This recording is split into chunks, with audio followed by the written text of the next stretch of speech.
our TRIOS scans in lots of different ways these days. It's becoming a lot more about the software enhancements more than just the hardware of scanning. And so this patient was scanned last week. He's nearing the end of Invisalign treatment, and the orthodontist asked me, "What do you think of the results?" And the patient told me that he said he had one tray to go before the end of treatment. And so without intraoral scanning and digital techniques, it'd be difficult to kind of look at this objectively and really see, is the treatment done? So one of the great features that we have now is TRIOS patient monitoring. And what we can do is I can bring in the scan from before he started orthodontics, and we can compare it against the new scan that we just took last week. And I want to show you how we can create a better dialogue with the patient, better communication, and better collaboration with our specialists as well. So first thing that I can do here is that I can do a video simulation, and we can show the patient what the movements looked like over the last 18 months or so. And you can see here that you can see the movements that are happening on the left side.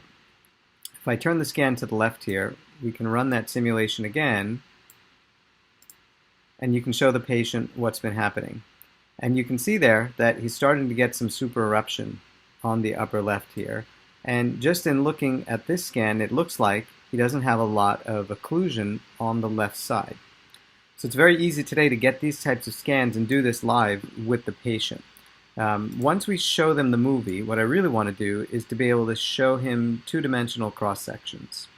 And so what we can do is we can go on this side, I can hit cross-section, I can take a section through, say, the posterior segment, and we can move it left and right, and we're just cutting through.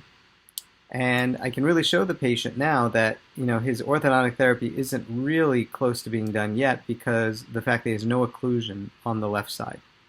And we can show him this very specifically now, and we can not only show him, but we can actually measure how far the teeth are out of occlusion. So these buccal cusp on the lower is still about almost 2.4 millimeters away from the opposing side. We can also show him, he's planning on having an implant in the lower second molar area, that he's had some supereruption since that tooth was taken out about a year and a half ago. And you can see here that it moved about 1.6 millimeters to the buccal. The blue is the original and the brown is the current scan. And so it moved out to the buccal about 1.6 millimeters, and it moved, I would say, occlusally or coronally 1.14 millimeters in this area right here. So one of the great advantages of scanning patients full art scans every time they come is that you have this digital library that you can then go back to.